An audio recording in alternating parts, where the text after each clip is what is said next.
There's a beach town in America where the sand glows blue at night. The houses cost less than most cars, and tourists have no idea it exists. No, this isn't photoshopped. It's just forgotten.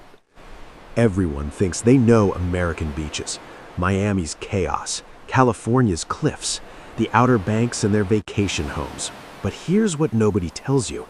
Scattered across America's coastlines are beach towns so strange, so unexpected, and so completely off script that they don't fit into anything you think you know about coastal living.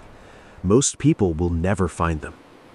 We're counting down 10 beach towns that will make you question everything you thought you knew about American beaches. One place has sand that literally sings when you walk on it. Another is surrounded by wild horses that outnumber the residents. And yes, one town exists on an island you can only reach by ferry, has no cars, and feels like you stepped into 1890. Think you've seen every beach town worth visiting? Let's see if you're ready for bioluminescent water, pink sand, and a place where pelicans legally have the right of way. If you've ever realized the best places aren't in travel guides, you're in the right place. Subscribe, because one day you'll want to disappear somewhere nobody else knows about.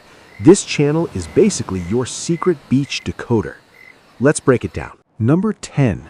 Port Aransas, Texas.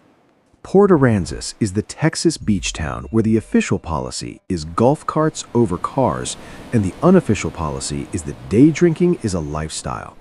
Welcome to the island Texas forgot to overdevelop. Port Aransas sits on Mustang Island, about 30 miles from Corpus Christi.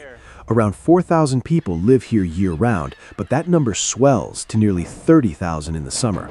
It's a barrier island, accessible by ferry, and the vibe is aggressively casual. Golf carts are the preferred transportation. Flip-flops count as formal wear, and somehow the town has avoided turning into another generic resort strip. Here's what makes Port Aransas genuinely weird. Cars are allowed on the beach. You can literally drive your truck onto the sand and set up camp. Golf carts outnumber regular cars in town, and that is not an exaggeration. You'll see them everywhere. Bars, grocery stores, rental houses. The ferry is free, run by the state, and locals treat the 15-minute crossing like a daily commute. Fishing culture dominates everything. This is a town built for people who define themselves by what they catch. Hurricane Harvey nearly erased it in 2017. Port Aransas rebuilt, but it's still recovering. This isn't a cute beach town with overpriced boutiques. It's bait shops, dive bars, and rental houses that have seen better decades. That authenticity is either charming or depressing, depending on your tolerance for worn-down coastal living.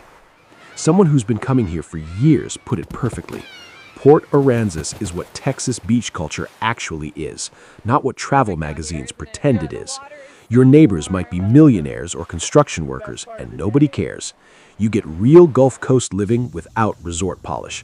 But you're also getting Texas heat, hurricane risk, and infrastructure that's always catching up. Yes, you can drive on the beach.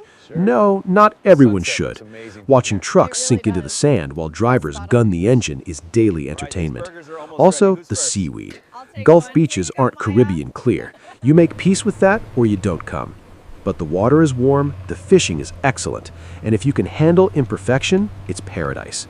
Picture sunset, trucks and tents scattered along the sand, someone grilling nearby, pelicans dive bombing the surf.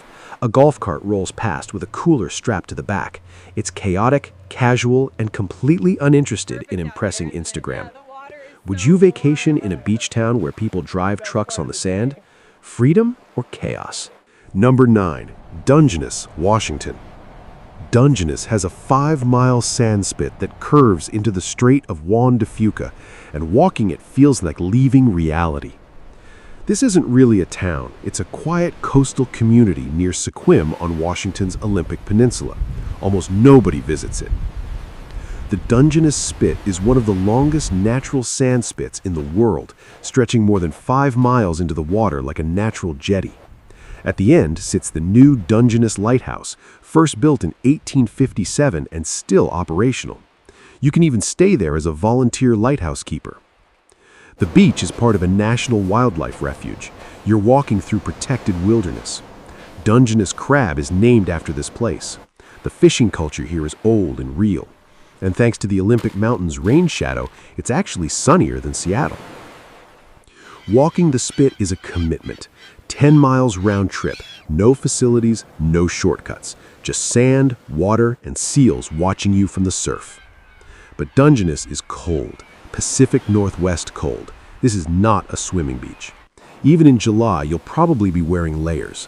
It's a hike and contemplate your existence kind of place.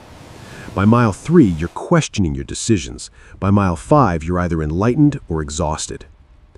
Dungeness offers one of America's most unique beach experiences, but it's for hikers and nature lovers, not sunbathers.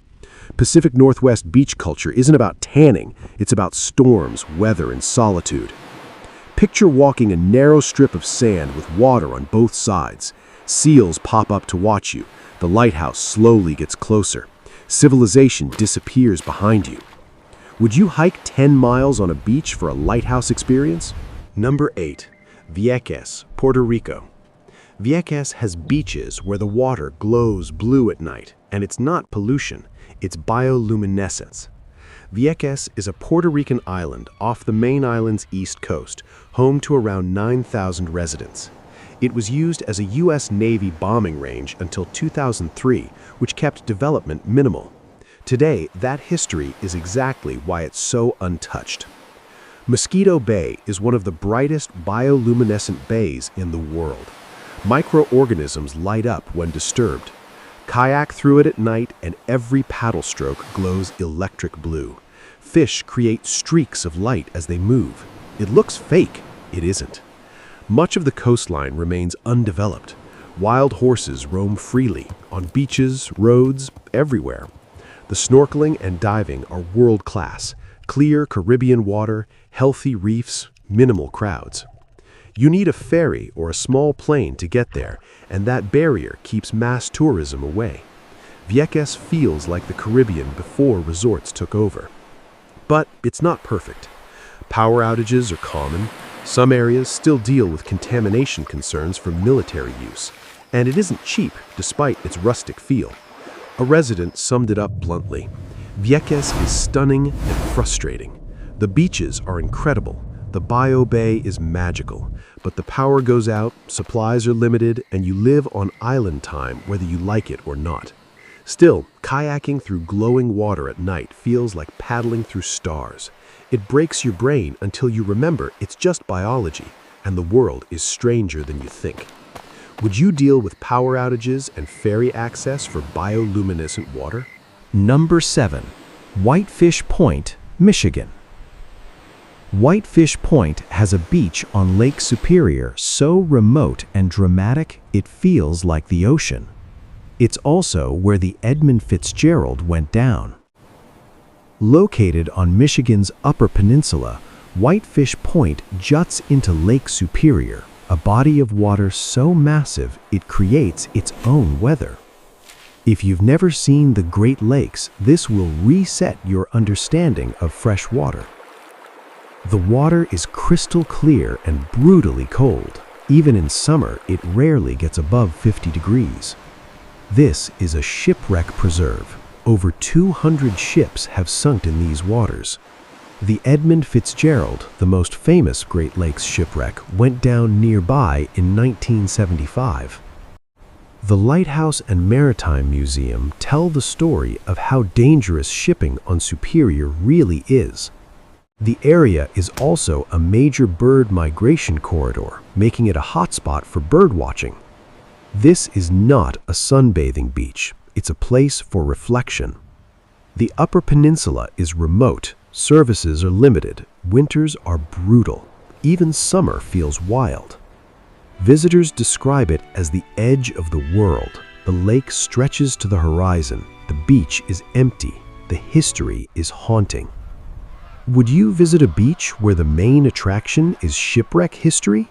Number 6. Tybee Island, Georgia. Tybee Island has beaches where dolphins swim close to shore, and the town feels like the 1980s never ended. Tybee sits about 18 miles east of Savannah and has around 3,000 residents. It's a barrier island that somehow avoided becoming a full-blown resort town. The beaches are wide and accessible, no resort monopolies. Dolphins are everywhere. You'll see them from shore regularly. The town is unapologetically low-key. Old beach houses, local bars, and zero pretension. There's a marine science center focused on sea turtles and coastal ecology, and Savannah is close enough for city access when you need it. Number 5. Galveston, Texas. Galveston is a coastal city that survived one of the deadliest natural disasters in U.S. history and refused to disappear. Located on a barrier island in the Gulf of Mexico, Galveston has about 50,000 residents. In 1900, a hurricane killed over 8,000 people here. In response, the city raised the entire island's elevation and built a massive seawall. Victorian buildings in the Strand Historic District still stand. Cruise ships dock nearby. Mardi Gras thrives. It's a strange mix of history, grit, and tourism. The beaches aren't pristine. Hurricane anxiety is real. But Galveston's story is one of stubborn survival. Would you live somewhere that's been destroyed before and rebuilt anyway? Number 4. Mackinac Island, Michigan. Mackinac Island banned cars in 1898 and never looked back. Located in Lake Huron between Michigan's peninsulas, the island has about 500 year-round residents and is only accessible by ferry. Transportation is bicycles, horses, and walking. The entire island is a National Historic Landmark. Victorian buildings, the Grand Hotel, and streets unchanged for over a century make it feel like time travel. The dominant smells are horse manure and fudge. Tourism drives the economy. Summers are crowded, winters are isolated. Prices are high, but the experience is unlike anywhere else in America. Would you vacation on an island with no cars? Number 3. Cannon Beach, Oregon. Cannon Beach is the place most people recognize, but very few actually understand. This is not a warm water party-style beach. It's dramatic, moody, and constantly shifting with the weather. Located on the northern Oregon coast, Cannon Beach sits about 90 minutes west of Portland, yet it feels far removed from city life. The town is defined by Haystack Rock, a massive sea stack rising straight out of the sand. At low tide, the beach transforms into a living ecosystem. Tide pools appear, filled with starfish, anemones, and small marine life. This is one of the best places in America to see coastal wildlife without stepping on a boat. Cannon Beach culture is slow and reflective. People walk for miles along the shoreline, watching fog roll in and out. Sunbathing is rare. Sweaters are common, even in summer. The Pacific here is cold, powerful, and not designed for casual swimming. The town itself is clean, organized, and quietly upscale. Art galleries, small cafes, and coastal homes blend into the landscape without overpowering it. But this calm comes at a price. Cannon Beach is expensive, crowded during peak seasons, and tightly regulated to preserve its character. This is not a beach for thrill seekers or warm water swimmers. Cannon Beach is for people who find beauty in weather, scale, and silence.